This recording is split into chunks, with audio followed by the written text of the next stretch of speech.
ზარდი ანტისემიტიზმისა და ანტიციონიზმის ფონზე, რომელიც ებრაელთა სიძულვილისგან განუყოფელია. ეს ტალღად გავრცელდა მთელ მსოფლიოში, ეხლა კი დომინირებს პოპულარულ კულტურაში და მედიის დიდ ნაწილში და სულ უფრო მეტად მიიღება პოლიტიკურ დისკურსში. რა შეუძლიათ ებრაელებს გააკეთონ? იმის ნაცვლად, რომ დანებდეთ გადამეტებული სირთულეების წინაშე, პასუხი არის ბრძოლა. ამერიკელი ებრაელების აქტივიზმის დიდების დღეების სულისკვეთების გამოყენებით, როგორც ეს იყო საბჭოთა ებრაელების დასაცავად. სხვა სიტყვებით რო ვთქვათ, დროა ამერიკელმა ებრაელებმა დაიწყონ რეფუზნიკებივით მოქმედება. დღეს Think Twice-ის გადაცემაში ჩვენ საუბრობთ იმაზე, თუ როგორ დავიბრუნოთ რეფუზნიკების აზროვნება ახალი წიგნის ავტორთან ერთად, რომელიც გვასწავლის, როგორ გავაკეთოთ ეს.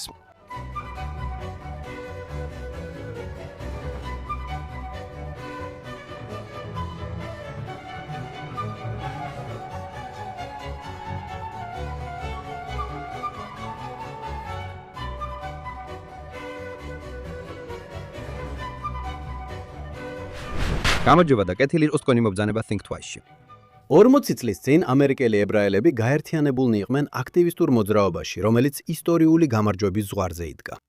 მოძრაობა საბჭოთა ებრაელების თავისუფლებისთვის, თავბირისთვის თავდაპირველად მცირე იყო, მაგრამ 1980-იანი წლების ბოლოსთვის მან ფართო მხარდაჭერა მოიპოვა ებრაელი რეფუზნიკებისთვის. მოსკოვის ბოროტების იმპერიაში გამონწყდელნი, ეს ყველაფერი დასრულდა 1987 წელს ვაშინგტონში გამართული მასშტაბური მარშით, რომელმაც ბერლინის კედლის დაცემა იწინასწარმეტყველა. და შესაძლებლობა, რომ 2 მილიონამდე ებრაელს ემიგრაცია თავისუფლებაში ისრაელსა და შეერთებულ შტატებში მოეხდინა. მაგრამ ეხლა ჩვენ უნდა დავუსვათ საკუთარ თავს კითხვა. ამერიკელი ებრაელები ეხლა უპრეცედენტო ანტისემიტიზმისა და ანტიზიონიზმის ტალღას განიცდიან. ეს არის სუფთა ებრაელთა სიძულვილი, რატო ვერ ახერხებს ეს სელდე საზოგადოება საბჭოთა ებრაელთა აქტივიზმის სულისკვეთების გამოყენებას საკუთარი თავის დასაცავად. ეს განსაკუთრებით მნიშვნელოვანია, რადგან ის სცენარი, რომელსაც უსასრულოდ იმეორებენ ისინი, ვინც უსაფუძვლოდ ადანაშაულებს ისრაელს გენოციდში ან აპართეიდის სახელმწიფოდ ყოფნაში, 1970-იან წლებში საბჭოთა პროპაგანდისტებმა დაწერეს, რომლებიც ცდილობდნენ ებრაელთა წინააღმდეგობის ჩახშობას საკუთარ ქვეყანაში და კომუნიზმის ამერიკელი მოწინააღმდეგეების დისკრედიტაციას საზღვარგარეთ. საბჭოთა კავშირმა გამოიგონა ის, რასაც მეცნიერი იზაბელა ტაბაროვსკი კონსპირაციულ ანტისიონიზმს უწოდებს. და ის გადარჩა, რათა დღეს ისრაელისა და ებრაელების წინააღმდეგ მიმართული უმეტეს წილისწამებებისა და სისხლის წილისწამებების საფუძველი გამხდარიყო. ამ მავნე იდეებზე პასუხად ტაბაროვსკიმ ახალი წიგნი დაწერა, რომელიც მიზნად ისახავს ახალგაზრდა ებრაელების შთაგონებასა და სწავლებას, თუ როგორ უპასუხონ მათ და მათ ხალხზე მიმართულ სიძულვილის ცუნამის. და ჩვენ მოხარულები ვართ, რომ დღეს ის ჩვენთან ერთადაა. რათა ამ თემაზე ვისაუბროთ. იზაბელა ტაბაროვსკი არის საბჭოთა ანტიზიონიზმისა და თანამედროვე ანტისემიტიზმის მკვლევარი. ის არის უფროსი მკვლევარი ებრაული პრიორიტეტების Z3 ინსტიტუტში და სტუმარი მკვლევარი იყო უილსონის ცენტრში და სხვა ინსტიტუტებში. ის დაიბადა საბჭოთა კავშირში, მოზარდობის ასაკში ემიგრაციაში წავიდა შეერთებულ შტატებში, სანამ ჰარვარდის უნივერსიტეტში ისწავლიდა. ის არის ავტორი Tablet ჟურნალში, წერს მრავალი სხვა გამოცემისთვის და ხშირად კითხულობს ლექციებს. ის არის წიგნის ავტორი იყავი რეფუზნიკი, ებრაელი სტუდენტის გადარჩენის გზამკვლევი. იზაბელა ტაბაროვსკი, მოგესალმებით Think Twice-ში. დიდი მადლობა მოწვევისთვის. დიდი მადლობა, რომ დრო გამონახეთ და დღეს შემოგვიერთდით. მინდა დავიწყო კითხვით. რატო არის საბჭოთა ებრაელების მხარდასაჭერი მოძრაობის ისტორია ასე მნიშვნელოვანი იმ გამოწვევებისთვის, რომლებიც დღეს ებრაელებს აქვთ? ეს რამდენიმე მიზეზის გამოა მნიშვნელოვანი. ეს მნიშვნელოვანია იმის გამო, თუ ვისთვის იბრძოდა და იმის გამო, თუ რა გააკეთა ამერიკაში. მე ვფიქრობ, რომ ის რის გამკლავებასაც ცდილობდა, იყო ანტისემიტიზმი საბჭოთა კავშირში, რომელიც ძალიან მსგავსად ვლინდებოდა, როგორც დღეს ვხედავთ. საბჭოთა ებრაელებმა რაც განიცადეს, რეალურად ანტიზიონიზმი იყო. იცით, საბჭოთა კავშირი ისტორიაში შევიდა, როგორც სახელმწიფო დონეზე მხარდაჭერილი ანტისემიტიზმის ქვეყანა. მაგრამ უფრო ზუსტი იქნებოდა გვეთქვა, რომ ეს იყო სახელმწიფო დონეზე მხარდაჭერილი ანტიზიონიზმის ქვეყანა. და სწორედ ამიტომ დავიწყე ამაზე წერა უკვე მრავალი წლის წინ, რადგან ხედავდი რა მოდიოდა ამერიკაში. ეს იყო იგივე ენა, იგივე იდეები, იგივე კონცეპტუალური სამყარო, იგივე განმარტებითი ლოგიკა და ამიტომ დავიწყე ამის შესწავლა, კვლევა და წერა. და ამერიკულ მხარეს საბჭოთა ებრაელებისთვის მოძრაობა იმდენად მნიშვნელოვანი იყო, რადგან მან გააერთიანა ამერიკელი ებრაელები, ისევე როგორც ბრიტანელი ებრაელები. სხვათა შორის ასევე ავსტრალიელი ებრაელები და ისრაელელები. საკუთარი უფლებებისთვის ბრძოლაში, საკუთარი ხალხურ ეროვნული თვითმყოფადობისთვის ფაქტობრივად. მე ვფიქრობ, რომ ამან ამერიკელ ებრაელებს მისცა შანსი ებრაელი ხალხისთვის ებრძოლათ. და ვფიქრობ, რომ ეს ამ მომენტში მართლაც ძლიერი მაგალითია. გმადლობთ, რომ მოусმინეთ Think Twice.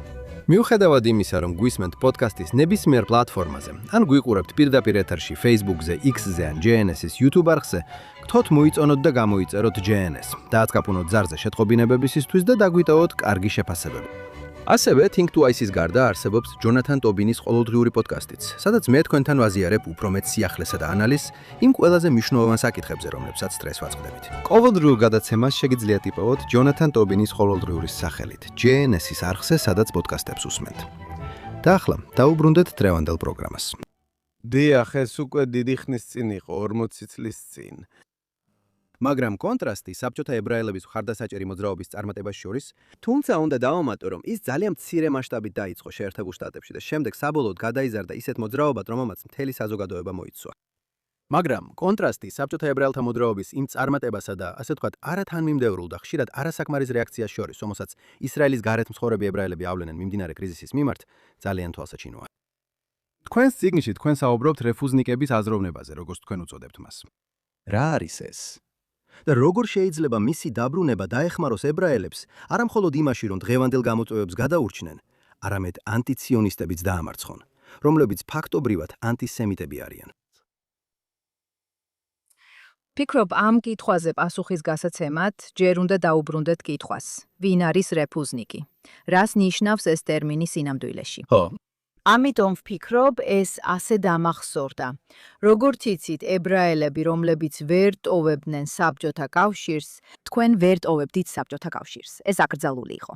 და ასე რომ მაგრამ ებრაელებმა განაცხადეს ემიგრაციაზე 6 დღიანი ომის შემდეგ. ისინი ძალიან შთაგონებულნი იყვნენ ისრაელის გამარჯვებით 6 დღიან ომში. და ასე მათ გააცნობიერეს, რომ სურთ იყვნენ ებრაული სახელმწიფოს ნაწილი. იცით, ისინი აღარ სურთ იყვნენ საბჭოთა ისტორიის ნაწილი. მათ სურთ იყვნენ ებრაული ისტორიის ნაწილი.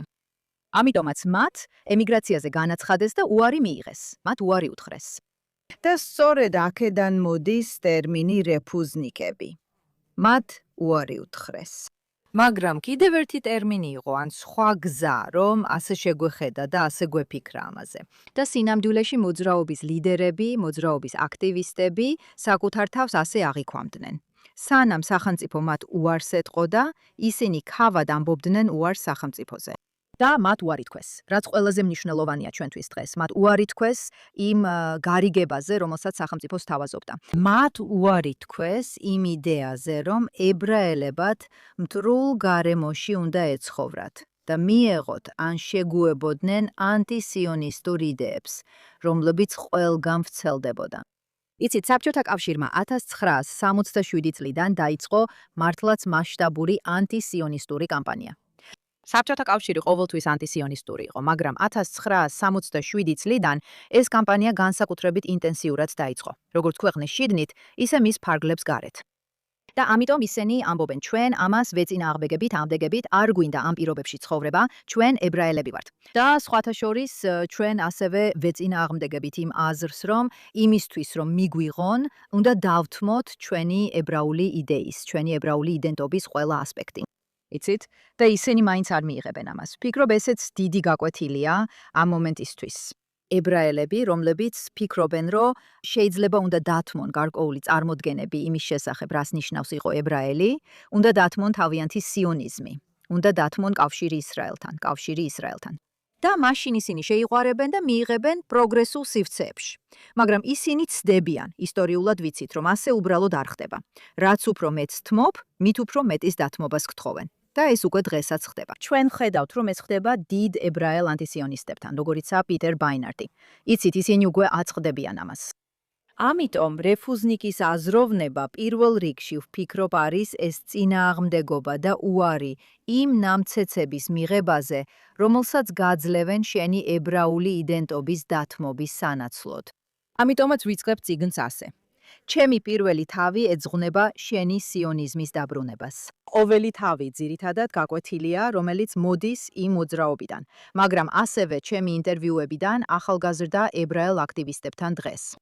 ასე რომ შენი სიონიზმის დაბრუნება სწორედ ის იყო, რაც რეფუზნიკებმა მაშინ გააკეთეს და რასაც დღესაც აკეთებენ ახალგაზრდა ამერიკელი ებრაელები კამპუსებზე, რომლებიც ლიდერები გახდნენ ან ხდებიან. იმიტომ რომ ისინი ხვდებიან, რომ სიონიზმზე უარის თქმა არ შეიძლება. გეუბნებიან, რომ უარი თქვა, მაგრამ შენ უნდა დაიბრუნო იგი. კიდევ ერთი გაკვეთილიც არის მსხვერპლის როლის უარყოფაზე. ძალიან საინტერესო ისტორია, რომელიც რეფუზნიკებს უკავშირდება. ისინი ხვდებიან. ექსოდუსის ავტორს ლეონ ურის. ექსოდუსი ძალიან პოპულარული რომანი იყო, რომელიც სახელმწიფოს დაარსებას აღწერდა. ის გადაიქცა ძალიან პოპულარულ ფილმად. და იცით, ლეონ ურისი ჩამოდის საბჭოთა კავშირში მგონი 80-იან წლებში და ის ხვდება რეფუზნიკებს. და ერთ რამეს ამბობს, იცით, მე ველოდი, რომ თქვენ მსხვერპლები იქნებოდით, მაგრამ თქვენ არ ხართ. თქვენ დევნას განიცდით. იცით, რეფუზნიკებმა წლები გაატარეს გულაგში. მათ ყოველ ნაბიჯზე კგბ-ს აგენტები დაყვებოდნენ. და მაინც ისინი არ იყვნენ მსხვერპლები და არასოდეს ფიქრობდნენ საკუთარ თავზე ასე. და დღესაც ახალგაზრდა აქტივისტები უნივერსიტეტებში ამბობენ, რომ დამოუკიდებლად მიდიან იმავე იდეამდე. ეს არ არის იმიტომ, რომ მათ ეს ისტორია ისწავლეს. დამოუკიდებლად ამბობენ, რომ არ შეგვიძლია ვიყოთ მსხვერპლები ჩვენსავე ისტორიაში. უნდა ვიყოთ გმირები ჩვენსავე ისტორიაში. ამიტომ ვფიქრობ, საჭიროა აზროვნების ცვლილება, რომ ამ მომენტს გავუძლოთ. დიახ. ძალიან ძლიერი ორი რეაქცია მაქვს იმაზე, რაც ახლა თქვით. პირველი ისაა, როცა გმირობაზე საუბრობთ და მის დაბრუნებაზე. ზოგიერთ ყველაზე უარეს ანტისიონისტურ და ანტიებრაულ პრობოებთან დაპირისპირებისას. უნივერსიტეტების კამპუსებში ებრაელი ლიდერებები თავდაპირველად ებრაელებს ეუბნებიან, რომ ადგილზე დარჩნენ და თავი შეიფარონ. დაბრუნდით სახლში, არ გააპროტესტოთ, არ მხოლოდ არ შეეწინააღმდეგოთ მათ, არამედ დატოვეთ კამპუსი. და ეს სრულიად ეწინააღმდეგება საბჭოთა ებრაელების მოძრაობის სულისკვეთებას, მათთვის, ვინც საკმარისად ასაკოვანია, რომ ახსოვდეს ეს. და ასევე ძალიან მომწონს ანეკდოტი თქვენს წიგნში, როცა ყვებით როგორ შეხვდა ერთ-ერთი რეფუზნიკი ლეონ ურის. როცა ის საბჭოთა კავშირში ჩამოვიდა და მოუყვა მათ თუ როგორ იმ შეჯამებებში, რომლებსაც მისი რომანი, იცით, თარგმნილი იყო და ხელიდან ხელში გადადიოდა. ხალხი კითხულობდა მას და ხარბად ითვისებდა. და ურისის პირველი რეაქცია იყო დარეკეთ ჩემს ადვოკატთან. იცით, ჩემს წიგნს იპარავენ, იცით და მე ჰონორარს ვერ ვიღებ, სანამ მიხვდები, რას აკეთებენ ისინი სინამდვილეში. დიახ, ზუსტად ასეა. მისი წიგნი საოცრად შთამაგონებელი იყო საბჭოთა ებრაებისთვის, რეფუზნიკებისთვის. იცით, არის ციტატა, რომელიც შარანსკის მიეწერება. მე ვერასდროს შევძელი ამის დადასტურება, მაგრამ დაახლოებით ასე ჟღერს. იცით, მომეცით, არ ვიცი, 10,000 ეგზემპლარი იურისის რომანისა და მე ყველა ებრაელს საბჭოთა კავშირში სიონისტად ვაქცევ.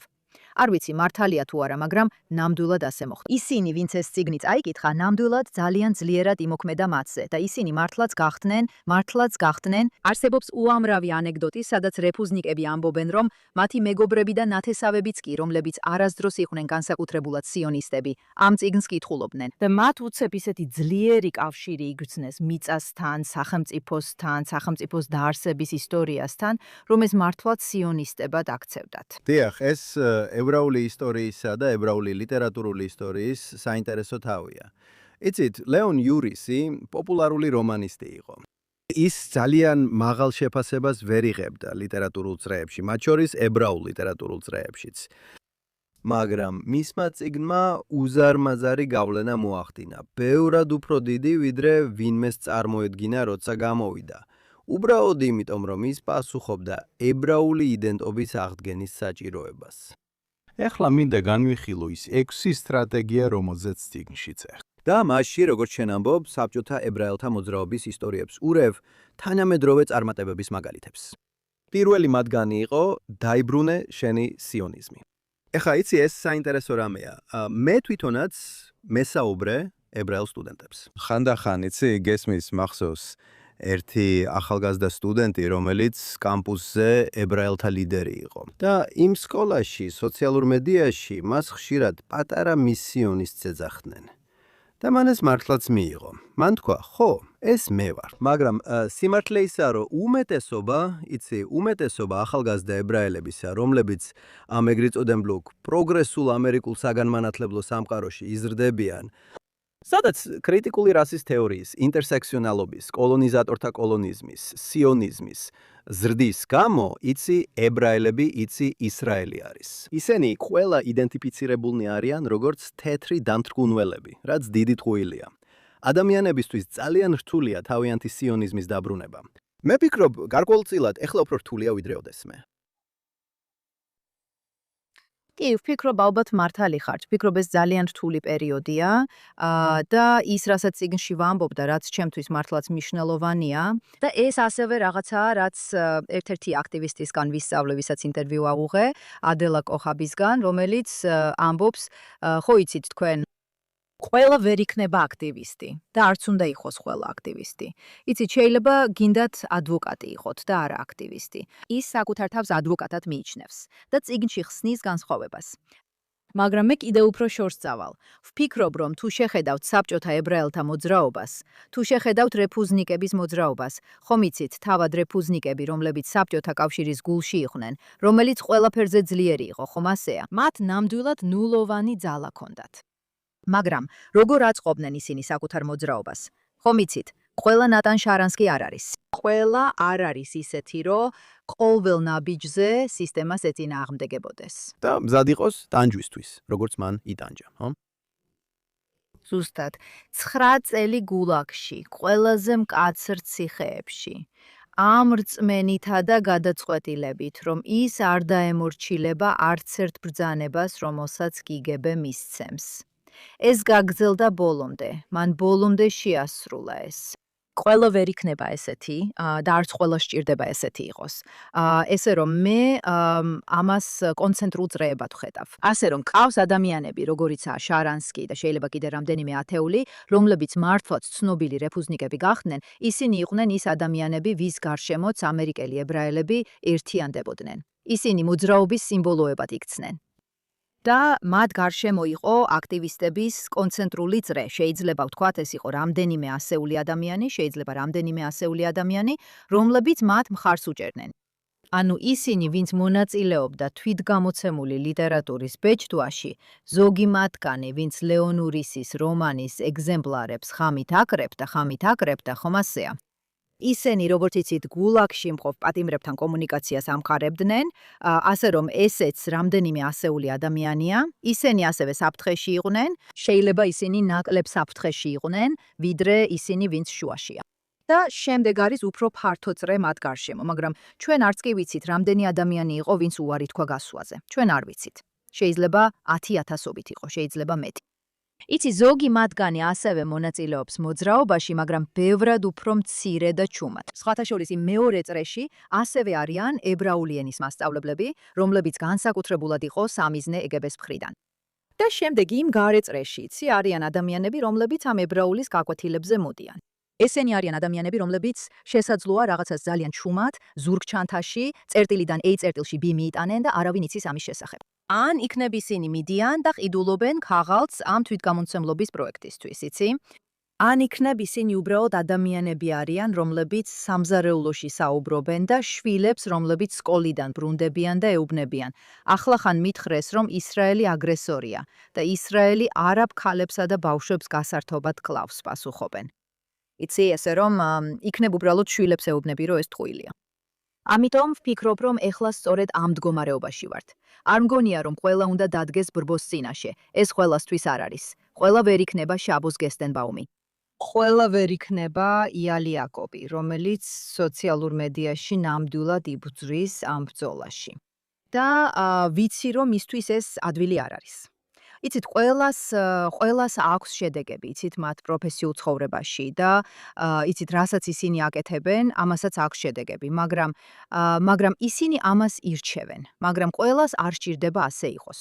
ფიქრობ, რაც ნამდვილად მნიშვნელოვანია არის ის, რომ თუ უბრალოდ წაიკითხავთ ამ წიგნს და ამ გაკვეთილებს საკუთარ შინაგან გზად აქცევთ, ვფიქრობ, ეს უკვე მნიშვნელოვანია. და ეს იცით მართლა მწყინს ამის თქმა, რადგან ამას ამერიკის შეერთებულ შტატებში ვამბობთ, ხომ ასეა. ამერიკის შეერთებულ შტატებში, სადაც 30 წლის წინ ჩამოვედი და მეგონა რომ ეს არის ქვეყანა, სადაც შეგიძლია იყო თავისუფალი, თქვა ის, რისიც გჯერა.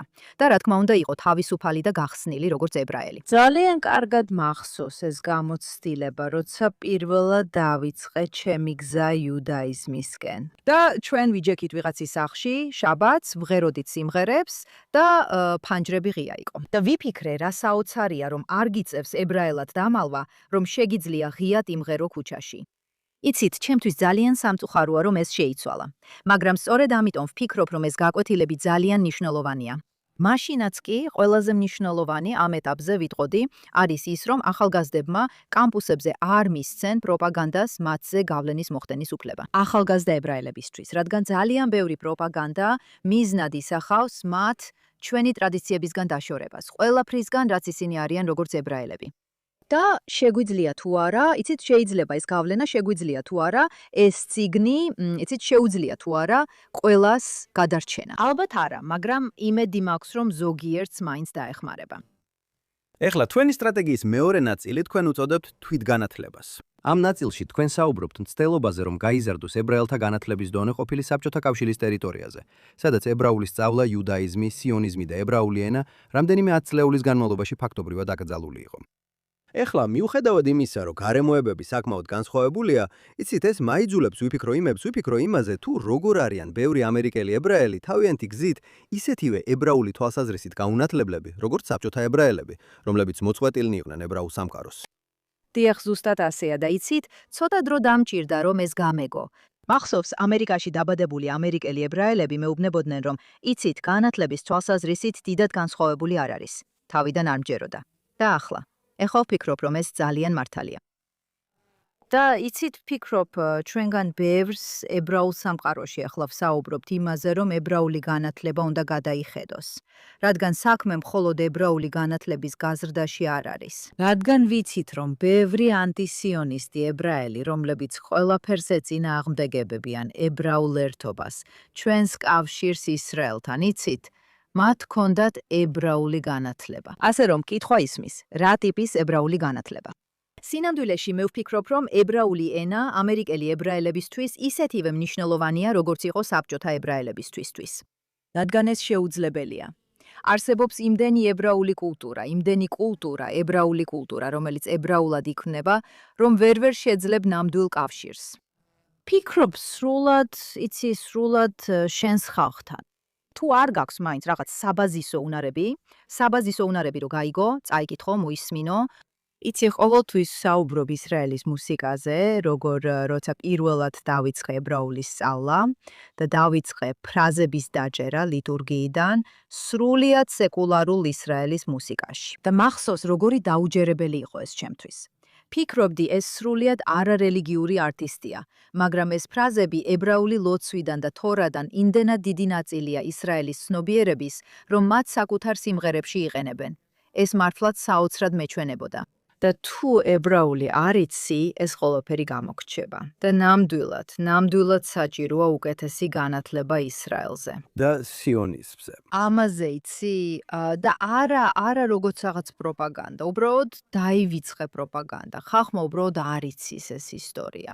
იცი, ასე რომ ხალხმა ეს ისტორია უნდა ისწავლოს და მე ასევე დავამატებდი, რომ ვფიქრობ, ახალგაზრდებმა უნდა იცოდნენ საბჭოთა ებრაელების ისტორია, ანტისიონიზმის ისტორია, საიდან მოდის ის და როგორ გამოიყენებოდა წარსულში ებრაელების დასათრგუნად 10 წლეულების განმავლობაში. ეს ყველაფერი ძალიან კარგად არის დოკუმენტირებული. ვფიქრობ, ეს მართლაც მნიშვნელოვანია. და ამასთან ერთად ვფიქრობ, რომ ჩვენ ამერიკულმა სკოლებმა ნამდვილად ვერ შევასრულეთ ჩვენი მოვალეობა, რადგან ვერ ვასწავლეთ კომუნიზმისა და საბჭოთა კავშირის შესახებ. როგორ იცით ის ფაქტი, რომ ადამიანები, განსაკუთრებით ებრაელები ვფიქრობ, მხოლოდ ფიქრობენ, რომ ანტისემიტიზმი მხოლოდ ნაცისტური გერმანიიდან მოდის, ეს უბრალოდ ტრაგედია. ამ ყველაფრის შეცვლა საჭიროა, იცით, მაგრამ სანამ სისტემები არ შეიცვლება, ვფიქრობ, ახალგაზრდებმა თავად უნდა ეძებონ ეს ცოდნა. ზუსტად ისე, როგორც რეფუზნიკები ეძებდნენ ინფორმაციას ისრაელის სიონიზმისა და ებრაული ენის შესახებ. ფიქრობ ეს ძალიან სწორია. ეხლა თქვენი მესამე სტრატეგია, რომელსაც თქვენ უწოდებთ, იპოვეთ თქვენი თანამებრძოლები. ეხლა დილემა ჩრდილოეთ ამერიკაში მცხოვრები ებრაელებისთვის ისაა, რომ მათი ერთ-ერთი მთავარი პრობლემა ის არის, რომ მათი ტრადიციული მოკავშირეები 7 ოქტომბრის შემდეგ მათ უღალატეს. ესე რომ კითხვა ესეთია: ვინ იქნებიან ჩვენი მოკავშირეები დღეს? იცით, ეს კითხვა ძალიან მომწონს, რადგან ყოველ ჯერზე ჩნდება, როცა სადმე ვსაუბრობ. და ყოველთვის ვამბობ, რომ სინამდვილეში მარტო არ ვართ, არიან ადამიანები, რომლებიც ჩვენს გვერდით არიან და სურთ, რომ ჩვენთან ერთად იყვნენ. პრობლემა ისაა, რომ ისინი თქვენ არ მოგწონთ. და ეს იცით, ეს არის აზროვნების ცვლილება, რომელიც უნდა მოხდეს, რადგან არიან შესანიშნავი ადამიანები, არიან ქრისტიანი სიონისტები. კალიფორნიაში იცით, მათ დიდი წარმატება ჰქონდათ ინდურ თემებთან მუშაობაში. არიან შესანიშნავი ადამიანები, რომლებიც თქვენს მხარეს სურთ ყოფნა, რომლებიც გიჭერენ მხარს. საჭიროა ცვლილება. ეს მიჯაჭვულობა, ეს იდეა, რომ მხოლოდ მარცხენა ფრთა არის ღირსეული მოკავშირე, უბრალოდ ეს იმდენად საწინააღმდეგოა, ეს რეალობას ეწინააღმდეგება. იცით, ხალხი იწყებს საუბარს იმაზე, როგორ იყო 1920-იან წლებში მათი ბიძა ირვი, არ ვიცი, ქვემო მანჰეტენში. ისინი როგორც არ უნდა იყოს ტანსაცმლის რაიონი ხამძღვანელობდა დემონსტრაციებს და თითქოს ეს ყველაფერი წარსულს ჩაბარდა. იცით, ეს ყველაფერი აღარ არსებობს. შეხედეთ მარცხენა ფრთას დღეს. მარცხენა ფრთა სრულიად დისკრედიტებულია. ის რეგრესულია. ეს ყველაფერი მორალური ინვერსიების შესახება. როგორ შეგიძლია თქვათ, რომ მარცხენა ფრთის ადამიანები როგორღაც უკეთესები არიან, ვიდრე ჩვეულებრივი ცენტრისტი კონსერვატორები. ეს არის ცვლილება, რომელიც ნამდვილად უნდა მოხდეს.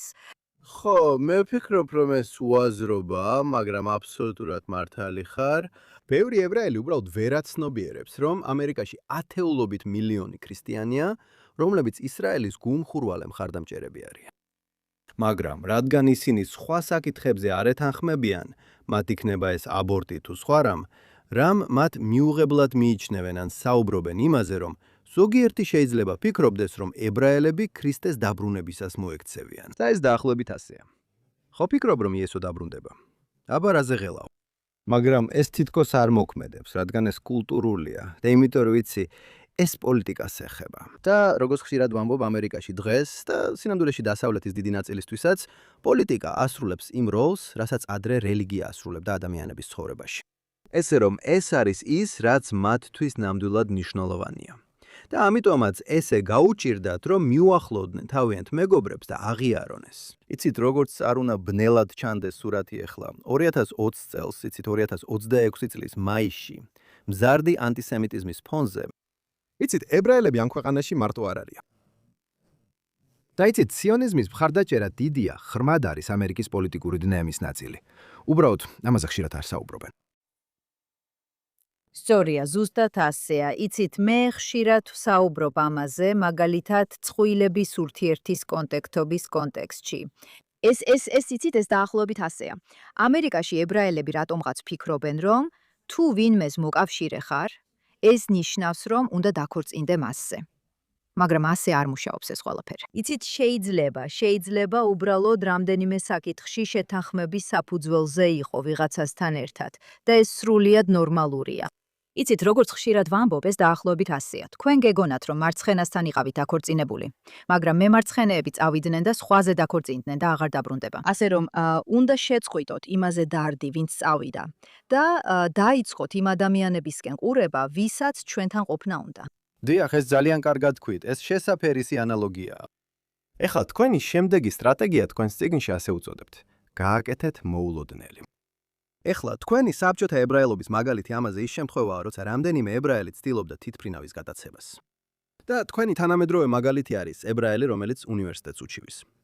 ეხლა ამ ორ რამეს შორის დიდი განსხვავებაა. და რამდენადაც არ გვინდა, რომ ებრაელები აქ ქვეყანაში, სადაც კანონიერებაა და არა როგორც საბჭოთა კავშირში, თვითმფრინავების გატაცებას ან დანაშაულს ჩადიოდნენ, მათ მაინც უნდა შეწყვიტონ ანტისემიტების წესებით თამაში. ეს ხომ მთავარი საკითხია, არა?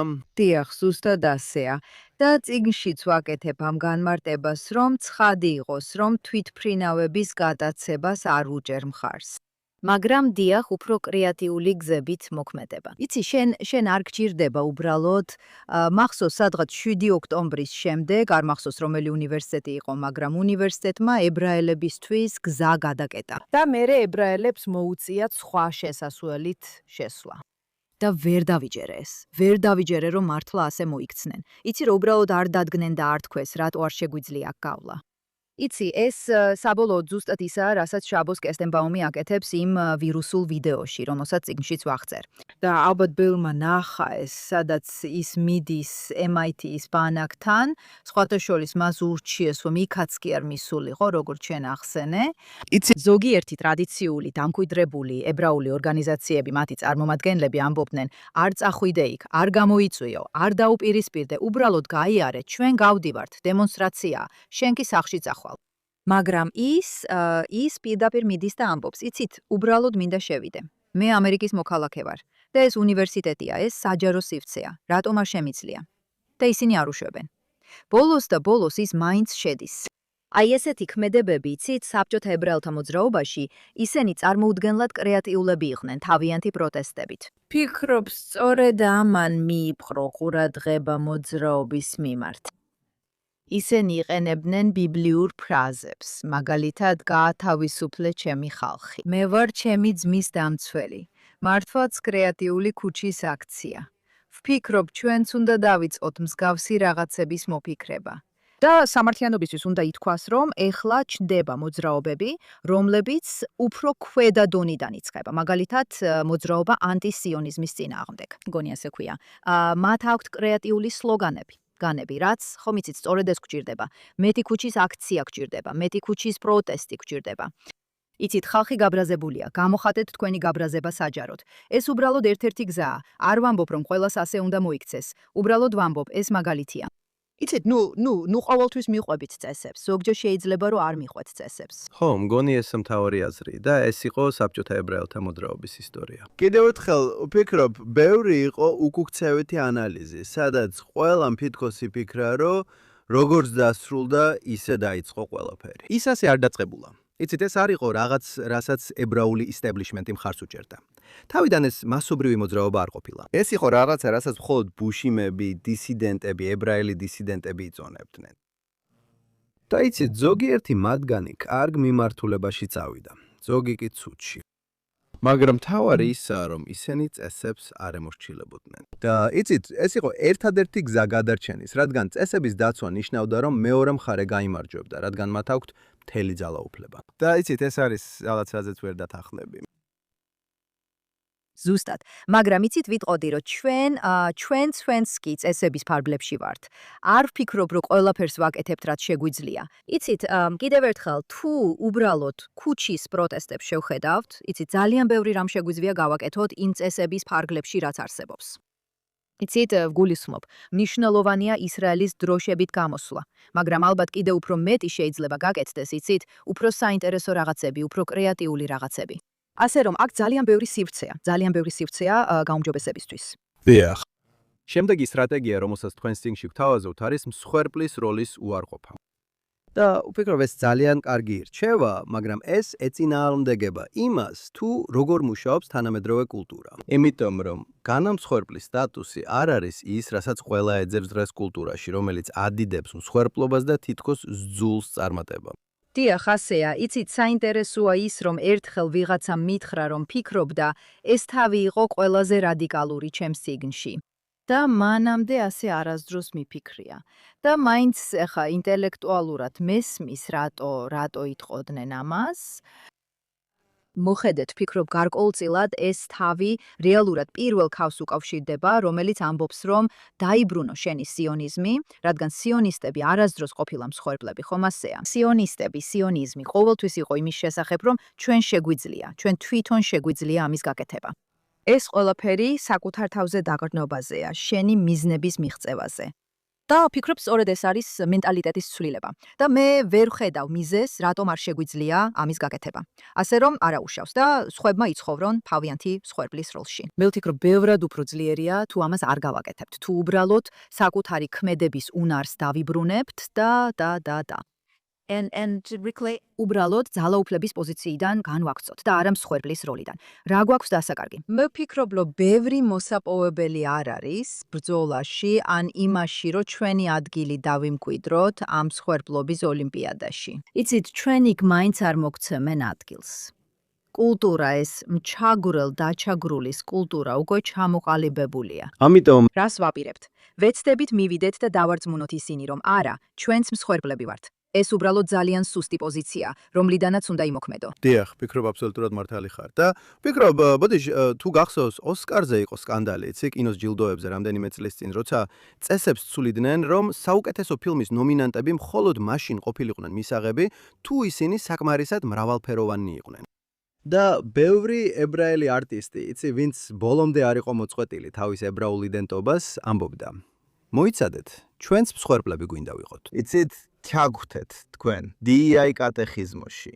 და დანარჩენი, იცი, ჰოლივუდის establishment-ის რეაქცია იყო: რას ამბობთ? და იცი, მათი პროტესტები არსად წავიდა. ეს რაღაცნაირად საცუდავი იყო. მაგრამ მაინც, იცი, ისინი ამბობდნენ: მოიცადეთ, ჩვენც გვინდა რომ ჩაგვრთოთ. და ვერაცნობიერებდნენ, რომ ჩართულობის განმარტება DEI-ში, ჩართულობის I, ნამდვილად არ მოიცავდა ებრაელებს. სწორია, ზუსტად ასეა. იცი, მგონია, რომ ეხლა იმ ეტაპზე ვართ, როცა ინსტიტუციური გახსნილება იმდენად აშკარაა, რომ ამ ინსტიტუტების პრესტიჟულად მიჩნევაც კი რთულია. გულისხმობ, შეხედე, ვინ იღებს პულიცერის პრემიებს. შეხედე, იცი, ნიკოლას კრისტოფი, ორჯერ პულიცერის მფლობელი. შეხედე, რას აქვეყნებს ის. შეხედე, რას აქვეყნებს New York Times-ი. ვინ უნდა იყოს ამ პრესტიჟის ნაწილი საერთოდ? მე მგონია, ეხლა იმ ეტაპზე ვართ, როცა იცი ბარი ვაისმა სხვებთან ერთად სრულიად ახალი უნივერსიტეტი დაარსა. მგონია იმ ეტაპზე ვართ, როცა უბრალოდ მთელი სისტემა თავიდან უნდა ავაწყოთ. საწყენია, იმიტომ რომ ჰოლივუდი ჩვენ დავიწყეთ, იცი, ებრაელებმა დავიწყეთ ჰოლივუდი. ეს ისე თითქოს ებრაელები იყვნენ, იცი, ყველა ამ ადამიანის უფლებათა ორგანიზაციის დამფუძნებლები, რომლებიც ახლა ებრაელებს გამორიცხავენ და ებრაელებს დემონიზაციას უწევენ. კარგი, ესეა როგორც არის. ასე რომ ჩვენ მივდივართ და ვიწყებთ ახალ ინსტიტუციებს, რომლებიც წესებს იცავენ და მსხვერპლის როლს უარს უარყოფენ. დიახ, ვფიქრობ ზუსტად ასეა. ეხლა შენი ბოლო სტრატეგია, რომელსაც ასახელებ, ეწოდება ებრაულობით იხამძღვანელე. რას ნიშნავს ეს და როგორ მუშაობს? იცი, ჩემი პერსპექტივიდან ვფიქრობ, რომ ეს თავისთავად ყველაზე რთული თავი იყო. ყველაზე რთული იდეა ვფიქრობ ბევრი ამერიკელი ებრაელისთვის, რომლებიც საკუთარ თავს მემარცხენედ მიიჩნევენ, რომ მიიღონ. რადგან როგორც თქვი, პოლიტიკა მეფედ იქცა. თითქოს ეს არის ერთადერთი რამ, რაც ხალხს აინტერესებს. ეს არის ის, რითაც ყველაფერს ზომავენ. და ასეა, მათი პოზიცია პოლიტიკაში არის ის, რითაც ისინი ზომავენ კარგსა და ცუდს, ძირითადად, ხომ ასეა, შენი პოლიტიკური პოზიციით. და რასაც ვეუბნები ხალხს არის ის, რომ ცოტა შეასუსტონ პოლიტიკის გავლენა საკუთარ თავზე. იცი, სხვა რაღაცებიც არსებობს, რომლებიც ძალიან მნიშვნელოვანია. და ეს ეხება იმასაც, თუ როგორ ვუყურებთ ისრაელს. რადგან ისრაელზე საუბრის დიდი ნაწილი მხოლოდ პოლიტიკას ეხება. იცი, იმდენად რომ მე მართლა ვფიქრობ, თითქოს ეს განზრახ იყოს, იცი, თითქოს ვინც ამ საუბრებს გვიწევს, უნდა რომ ასე იყოს. იცი, არ მინდა შეთქმულების თეორიას გავდეს, მაგრამ თითქოს ერთადერთი რაზეც ხალხი საუბრობს, ის არის თუ ვინ მართავს ისრაელს. ასე რომ თუ მათ ბიბი ნეთანიაჰუს სურთ, ეს ნიშნავს, რომ მთლიანად ისრაელს უარყოფენ. იცი, ისრაელი ბევრად მეტია ვიდრე პოლიტიკა. ისრაელთან დასაკავშირებლად ბევრად მეტი გზაა ვიდრე მხოლოდ პოლიტიკა. სიონიზმშიც ძალიან ბევრი რამაა. მე ვფიქრობ, სიონიზმი ბოლო დროს სიონიზმს ხალხის ერთიანობად განსაზღვრავ. ჩემთვის სიონიზმი ებრაული ხალხის ერთიანობას ნიშნავს. არსებობს უამრავი გზა, რომ ებრაულ ხალხთან დაკავშირება შეძლო, რაც საერთოდ არ უკავშირდება იმას, სჭირდება იმას, თუ ვინ მართავს ისრაელის პოლიტიკურ სტრუქტურას. ამ თავში მე განვიხილავ შაბოს კესტენბაუმს, რომელიც უკვე ვახსენე, და ასევე ნათან შარანსკის მაგალითს. ნათანი ის ადამიანია, რომელიც და მე ძალიან მადლიერი ვარ მის მიმართ, რომ მან დაწერა წიგნის წინასიტყვაობა. იცით, ის ყოველთვის ებრაული იდენტობით ხელმძღვანელობდა. მისთვის ყოველთვის უმთავრესი იყო ებრაული იდენტობა და ებრაული ხალხი. იცით, ეს ყოველთვის მისი მთავარი საზრუნავი და მთავარი აზრი იყო. და როცა მის თავარ მოტივატორს უყურებთ, მაგალითად შაბოს, რომელიც ახალგაზრდობაში რეგისტრირებული დემოკრატი იყო და ვფიქრობ ბერნი სანდერს უჭერდა მხარს და დღემდე საკუთარ თავს პროგრესულად მიიჩნევს თავისი ღირებულებებით, მაგრამ როცა ის აწყდება იმას, რასაც 7 ოქტომბრის შემდეგ აწყდება, ასკნის, რომ პარტია, რომელსაც ყოველთვის უჭერდა მხარს, ებრაელ ხალხს არ უჭერს მხარს. და ამიტომ ის იცვლის თავის პარტიულ კუთვნილებას, იცით და აქ ეს მისთვის ნელ-ნელა და რთული პროცესია. იცით და როცა ამაზე ვსაუბრობ, ყოველთვის ვამბობ, რომ მე არ ვუჭერ მხარს კონკრეტულად ამ გზას. მე აქ პარტიული გზავნილით არ გამოვდივარ, საერთოდ არა. უბრალოდ რასაც ვამბობ არის ის, რომ აქ არის ახალგაზრდა კაცი, რომელიც იწყებს მოგზაურობას, გულწრფელ მოგზაურობას, იმის გასარკვევად, იცით რა არის მისთვის უფრო მნიშვნელოვანი. და საბოლოოდ ის მიდის იმ დასკვნამდე, რომ მისთვის ყველაზე მნიშვნელოვანია ებრაული იდენტობა. მისთვის მნიშვნელოვანია კავშირი ისრაელთან და ებრაელ ხალხთან და ის იღებს თავის პოლიტიკურ გადაწყვეტილებებს სწორედ ამაზე დაყრდნობით. ამიტომაც მე ვუჭერ მხარს ასეთ გულწრფელ და მიუკერძოებელ შეფასებას. იცით, იქნებით ასე მიკერძოებული ამერიკული პოლიტიკური გაგებით, რომ ვეღარაფერს ხედავთ მის მიღმა ან მის გარეთ. დიახ, ვფიქრობ ეს ძალიან მნიშვნელოვანია. მინდა დავბრუნდე იმაზე, რასაც ადრე შეეხეთ. და ეს არის პრობლემა, რომ ადამიანების უმეტესობას, იცით, არ ყოფნის გამბედაობა, რომ ხმა მოიღონ და გამოირჩნენ. იცით, ეს ძალიან რთულია. და როგორია მათთვის, ვინც არ უნდა რომ სამიზნე გახდეს. იცით, ვინც არც გმირობა სურს და არც გამორჩეულობა უნდა. უმეტესად ახალგაზრდები, იცით, ისინი არ მოისურვებენ მორგებას. ეს არის, იცით, როგორია უმეტესობისთვის მხოლოდ გამონაკლისები არიან, ვინც მზად არიან, იცით, რომ იყვნენ თითქოს კვადრატული პეგი მრგვალ ხვრელში.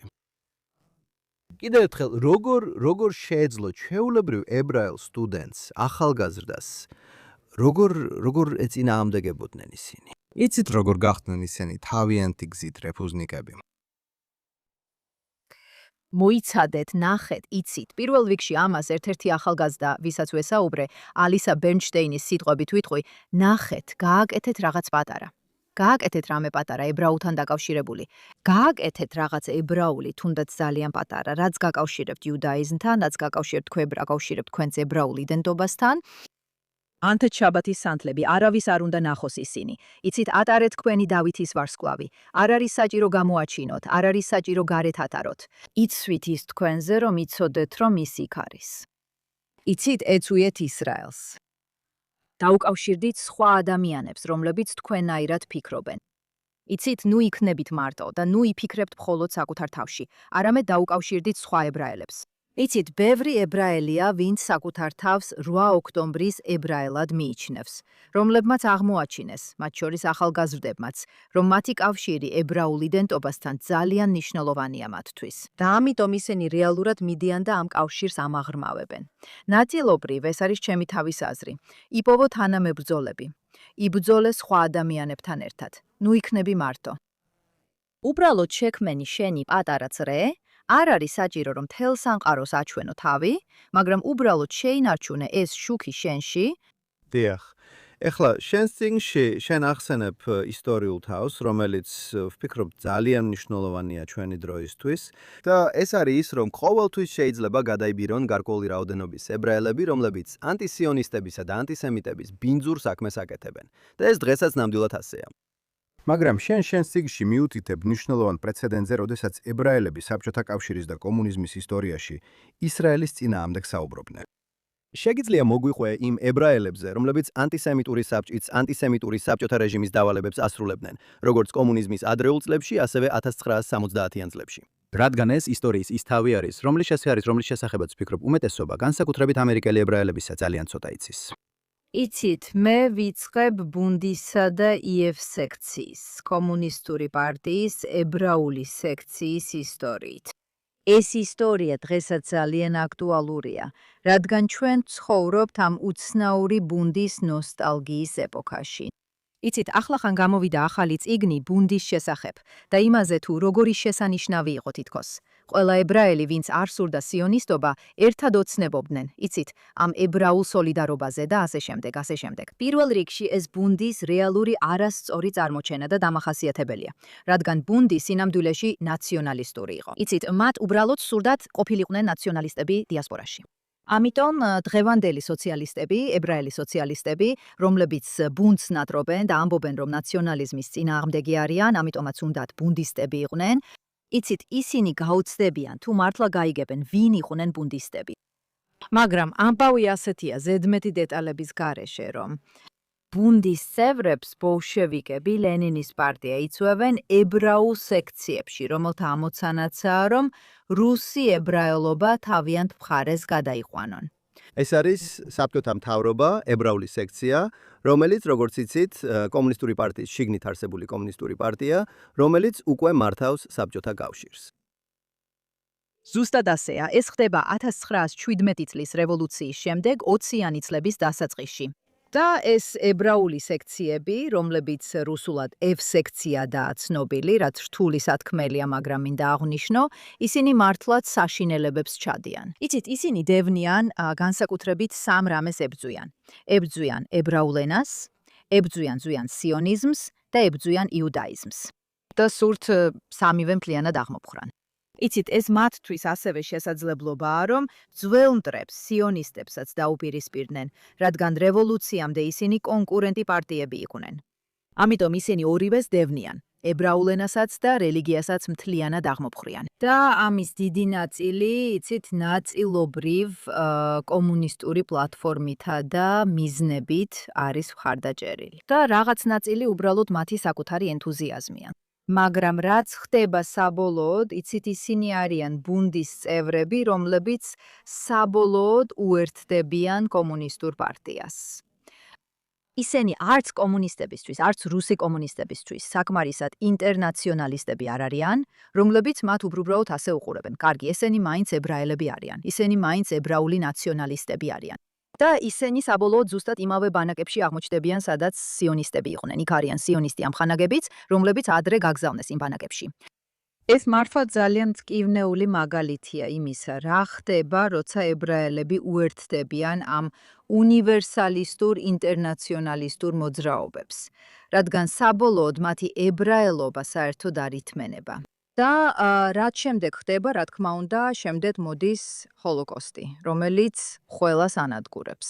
ფაქტობრივად დიასპორის ებრაელობა, რომელიც იმყოფებოდა ოკუპირებულ ნაცისტების მიერ ოკუპირებულ ტერიტორიებზე, პოლონეთსა და უკრაინაში, ანუ იმ მიწებზე, სადაც ბუნდი ფიქრობდა, რომ ებრაელები დიასპორაში იცხოვრებდნენ და საბოლოოდ სწორედ სიონისტებმა გადაარჩინეს ყველაფერი. იცით, სწორედ სიონისტები არიან ისინი, ვინც იმ საშინელ ბრძოლაში იმარჯვებენ, რომელიც მე-20 საუკუნის დასაწყისში იწყება.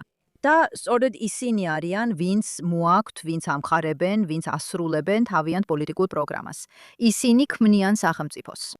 ისინი სახელმწიფოში მიყავთ ევროპელი ებრაელების ნარჩენები. შემდეგ გადაარჩენენ ახლო აღმოსავლეთის ებრაელებს, იცით, ჩრდილოეთ აფრიკის ებრაელებს, მართლაც ასეა.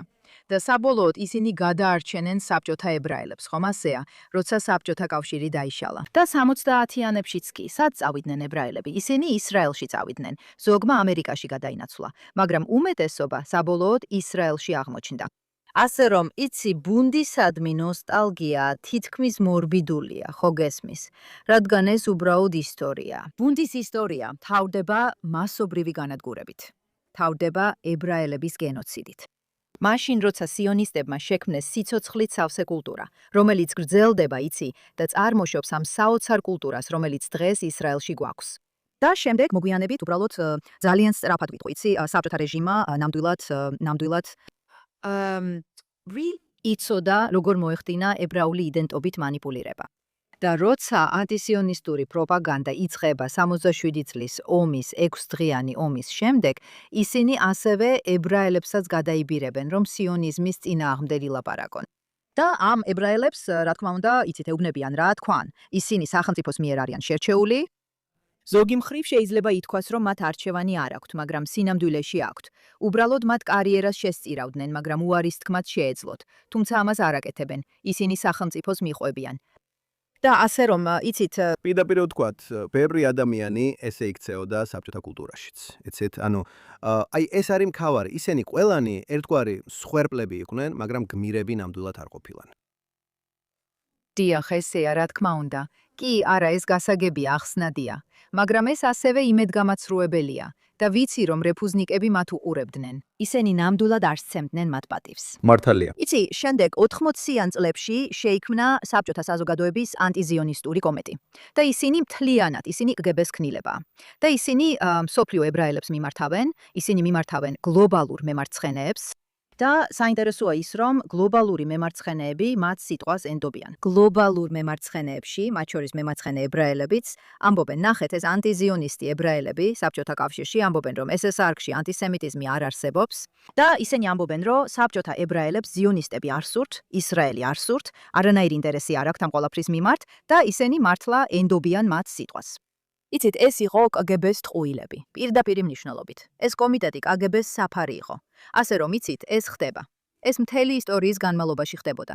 იცით, ამას ძალიან გრძელი ისტორია აქვს. იცით და დღესაც ხედავთ, რომ ებრაელებს იგივე გზით იყენებენ და მანიპულირებენ ანტისემიტული ჯგუფები, რომლებიც ქმნიან მაგალითად ისეთ ორგანიზაციებს, როგორიცაა ებრაელები ამისთვის. აირჩიეთ ნებისმიერი სახელი.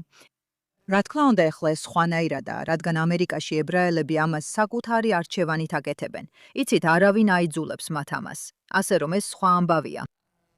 მაგრამ ასევე ვფიქრობ, რომ ხშირად ეს ებრაელები აუცილებლად კარგად ინფორმირებულები არ არიან, განსაკუთრებით ახალგაზრდები.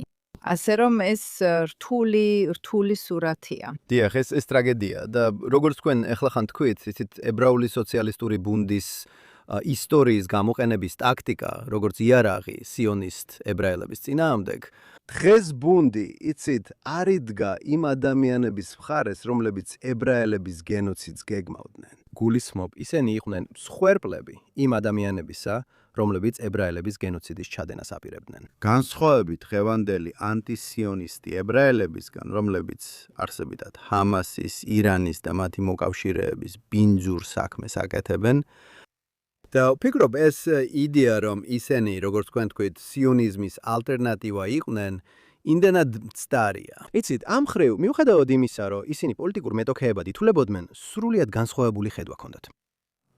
მაგრამ ის იდეა, რომ ბუნდი, რომელიც, როგორც იცით, ჰოლოკოსტის ფერფში და გულაგში დაიღუპა, თითქოს ალტერნატივაა. ეს თითქმის იცით სიკვდილის თაყვანისცემელ სექტას გავს. იცით, ბუნდი არის ებრაელების სიკვდილის ისტორიის ნაწილი. სიონიზმი ეხებოდა ებრაული ცხოვრებისათვის, იცით, ახალი სიცოცხლის შანსის მიცემას. და ამ გზით მისი უარყოფა იმდენად არალოგიკურია, რომ ჩემთვის, დიახ, ანალოგია FCI-სთან, იცით, რომელიც. FCI, which did the NKVD-ის და შემდეგ KGB-ის ბინძური სამუშაო შესრულება ძალიან შესაფერისი ანალოგია. აბსოლუტურად, დიახ. ეს ძალიან კარგი შენიშვნაა, რომ დიახ, ეს იმდენად მნიშვნელოვანია, რომ ბუნდი, რა თქმა უნდა, არ იყო იმ ადამიანების მხარეს, ვინც იყო.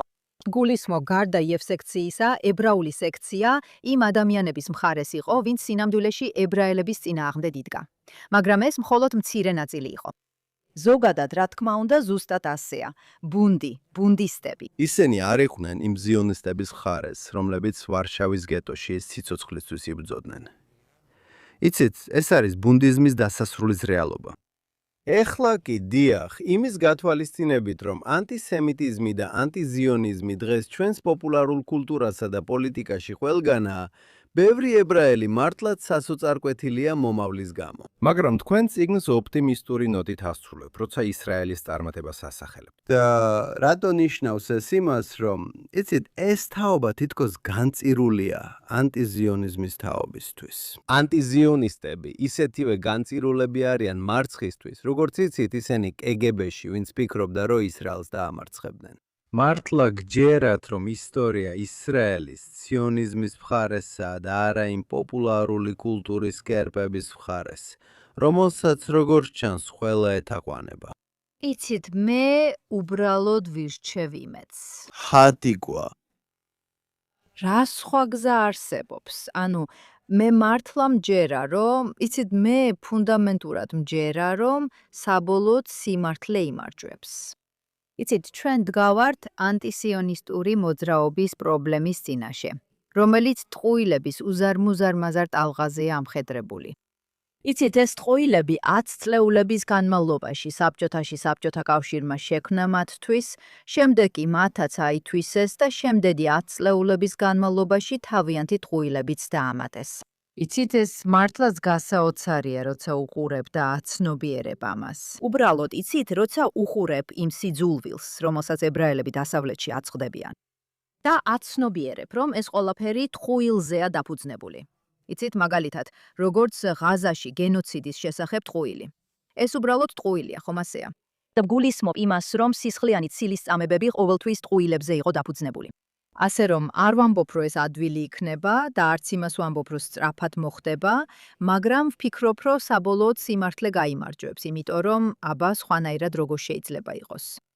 იცით, და კიდევ რაღაცას ვიტყვი, მე ბევრს ვფიქრობდი ამ კითხვაზე, იცით, იმ საზოგადოებებზე, რომლებიც წარსულში ანტისიონიზმმა მოიცვა, ყოველთვის საბოლოოდ და ვოლფიც ამას ამბობს და მე სრულად ვეთანხმები მას, რომ ისინი საბოლოოდ ყოველთვის შეუთავსებელი ხდებიან ებრაულ ცხოვრებასთან. ეს იყო საბჭოთა კავშირი, ეს არის არაბული სახელმწიფოები, ეს 100% სიმართლეა და შემდეგ ვეკითხებით საკუთარ თავს. ესეც ხომ არ მოხდება ამერიკაშიც. და აქაც ცოტა უფრო ოპტიმისტურად ვარ განწყობილი, ვიდრე შეიძლება ვყოფილიყავი თუ ისტორიას შევხედავ. და ეს იმიტომ, რომ, იცით, ამერიკა ძალიან მრავალფეროვანია. ის მთლიანად ცენტრიდან არ იმართება. იცით, სხვადასხვა შტატები საკუთარ პოლიტიკას ადგენენ. და ხედავთ, ებრაელები ნიუ-იორკიდან მაიამიში გადადიან, ხომ ასეა? იმიტომ, რომ იქ კულტურა უფრო სტუმართმოყვარეა. მე ვფიქრობ, ამერიკაში ძალიან ძლიერი მხარდამჭერი ჯგუფები გვყავს, როგორც ადრე ვამბობდით. ვინ ესმის ეს? ეს გიჟური ანტისიონისტური დემონიზაციის ტალღა არის ერთი პაკეტის ნაწილი ანტიამერიკანიზმთან, ანტიდასავლურობასთან, ანტიკაპიტალიზმთან, იმ ყველაფრის წინააღმდეგ, რასაც ამერიკა წარმოადგენს. და მე ვფიქრობ, რომ ეს ადამიანები მზად არიან ებრძოლონ ამ ტალღას და ამ კულტურას. ეს კულტურა ღრმად არის გამჯდარი, მაგრამ ვფიქრობ, იცით, რომ ჩვენ შეგვიძლია ვებრძოლოთ ამას. და მე არ ვფიქრობ, რომ შედეგი წინასწარ განსაზღვრულია. იცით, ასე რომ სინამდვილეში ოპტიმისტურად ვარ განწყობილი. დიახ, კარგი, მეც ვიზიარებ ამ ოპტიმიზმს. იცით, ვფიქრობ, რომ შეერთებულმა შტატებმა ამერიკელებმა ორჯერ დაამარცხეს გერმანელები და რუსული კომუნიზმიც. ისინი არ დამარცხდებიან კოლეჯების კამპუსებზე მყოფი ბრბოებისა და ეგრეთ წოდებული ვოუკების მსგავსი ხალხის მიერ. იზაბელა, კიდევ ერთხელ მადლობა, რომ შემოგვიერთდი. როგორ შეუძლიათ ჩვენს მაყურებლებსა და მსმენელებს მიიღონ იყავი რეფუზნიკის ასლი და როგორ შეუძლიათ თვალყური ადევნონ შენს საქმიანობას? წიგნის შეძენა შეგიძლიათ Amazon-ზე, მე Twitter-ზე ვარ aisa@isadabaro. ძირითადად Facebook-ზე ვარ, ცოტათი Instagram-ზეც ვარ, მაგრამ უმეტესად ხალხი Twitter-ზე მპოულობს. კარგი, შესანიშნავია. დიდი მადლობა მოწვევისთვის, ძალიან სასიამოვნო იყო თქვენთან საუბარი. მადლობა თქვენ. ასევე გვინდა მადლობა გადაუხადოთ ჩვენს მაყურებელს. ვთხოვთ არ დაგავიწყდეთ. ყოველდღიურად მოусმინოთ ჯონათან ტობინის ყოველდღიურ გამოშვებას, რომელსაც შეგიძლიათ მოусმინოთ ყველგან, სადაც პოდკასტებს უსმენთ. და არ აქვს მნიშვნელობა, რომელ პლატფორმაზე გვისმენთ. თუ უყურებთ ჩვენ პირდაპირ ეთერში Facebook-ზე, X-ზე ან JNS-ის YouTube არხზე, გთხოვთ მოიწონოთ და გამოიწეროთ JNS. დააც გაპუნოთ ზარზე შეტყობინებებისთვის და დაგვიტოვოთ კარგი შეფასებები. გთხოვთ მოგწერეთ მისამართზე thinktwice@jns.org და შეგვეტყობინეთ, სად უსმენთ ან უყურებთ გადაცემას და რას ფიქრობთ მას. მინდა გამოგო ერთი წუთი და აღვნიშნო, რომ ამ თვეში ვზეიმობთ ამ პოდკასტის 5 წლიან იუბილეს, რომელიც იყო პირველი JNS TV-ზე ახლა არსებული მრავალი პოდკასტიდან. მადლობა პროდიუსერ ზაკ სიკერმანს, JNS-ის გამომცემლებს და თქვენ ყველას, რომ წლების განმავლობაში ყოველ კვირას გვიყურებთ და გვისმენთ. ვიმედოვნოთ, რომ ასე გაგრძელდება მომავალშიც. მადლობა, რომ აქ ხართ და დაიმახსოვრეთ, განაგზეთ კითხვა და დამოუკიდებლად ფიქრი. მომავალ კვირას ისევ შევხვდებით.